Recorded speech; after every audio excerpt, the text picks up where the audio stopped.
If you do what I'm about to tell you over the next 30 days, your arms are going to start growing. I guarantee it. Let's get after it. So I'm going to break this down in a step-by-step process. But first, the story of Cliff Young.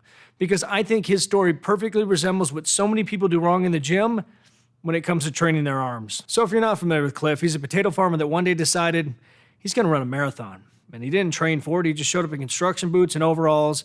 And not just any marathon, an ultra marathon over 544 miles over 7 days. Not easy. And when that race started, everybody blew past him because it's Cliff. He sucks. But here's the thing. During the race, you're supposed to run all day and sleep 7 hours at night, wake up, run again. Cliff, no clue. The definition of ignorance on fire. He just ran all the way through the night for 4 straight nights, ended up setting a world record, and became a legend. Why do I tell you that story? Because it perfectly highlights the story of Richard Marx, who had that same fiery ignorance, decided he's going to volunteer at a dog shelter, even though he's never worked with dogs, and on day 1, got his dick bitten off. Moral of the story, ignorance isn't always bliss. I see so many people train their arms with heavy weight, fast tempo, just getting after it with awful form. Whether it's because they're working through an impingement or just learn bad behavior, either way, they have little to no connection with their arms, and because of that, even though they feel like they're destroying themselves, they're going to make no progress. It's what I call a busy idiot workout. Which brings us to step number 1. Start valuing the connection over everything else. And from time to time, I would take a step back and remind myself of this because I like to push the tempo, force blood, and hurt myself like everybody else, but I know if there's no connection, I'm wasting my time. So I'm constantly asking myself, is this as good as it gets? Could it be better? Is there a way I can tweak this exercise to get even more of a connection out of it? And I always think back to something that somebody told me when I first started lifting, and it really stuck with me because I think it's the true difference between an elite lifter, a bodybuilder, and your average gym lifter, and that's when you're working out, you're just flexing as hard as you possibly can. When you walk in the gym, you're just flexing with weight. You're not moving the weight, you're flexing it up. For instance, I was training arms last week doing incline curls, and I thought, this is good, but it could be better. Damn it. That's the Wonder Woman movie. Because obviously with incline curls, you're trying to hit that long head, but you end up opening up those shoulders as you lay back, so you start to call in that short head, which is not what you want. So I had to, again, like I said, take a step back, do unilateral work, turn to one side, force that elbow back, and really turn that shoulder in. Made all the difference. And I did the same thing for triceps. I put that bench up, pinned my arm against it so nothing else could be firing but that tricep, flexed it up, held the top of the contraction for 5 seconds, and holy shit, the pain found me. So whatever you do, don't forget step number 1 and flex it up. I want to get that tattooed on your inner thigh.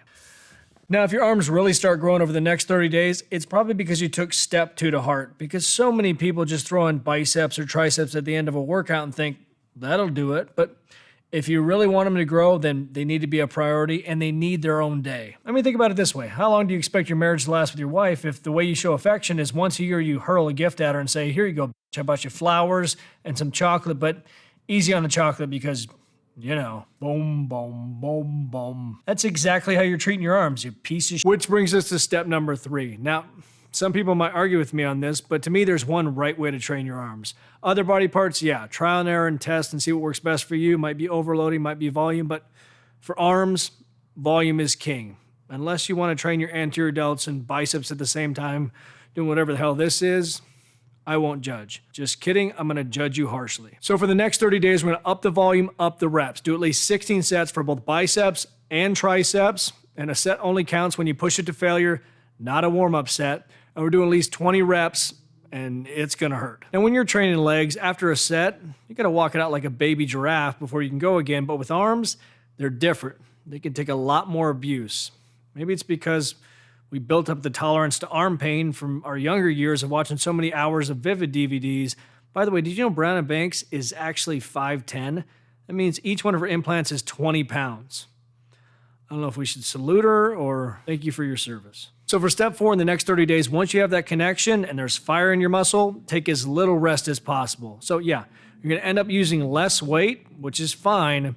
And if you need a rest period, no more than 30 seconds. Just sit there and wheeze for a second and go again. So to summarize, step number 1, start valuing the connection over everything else. If you don't connect, change the form or just change the entire exercise because it sucks. Step 2, they need their own day. Step 3, over the next 30 days, the volume's gonna be ridiculous. And step 4, stop resting so much. Grab your inhaler and get after it. And I know if you do those 4 the next 30 days, your arms are going to grow.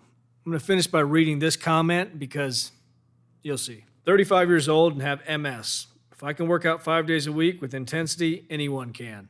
I feel like a piece of shit, huh? That was just in case you were going to come up with some sort of excuse of why you couldn't do it. And if you haven't checked out the fuller garage program, I'll leave the links in the description. We got some pretty fucking horrible arm days in there. Again, 30 days, 20 videos, $20. Pretty damn simple. If you haven't watched these videos yet, I'd watch those. Most importantly, subscribe, hit that notification bell, and get after it, get growing. Talk to you soon.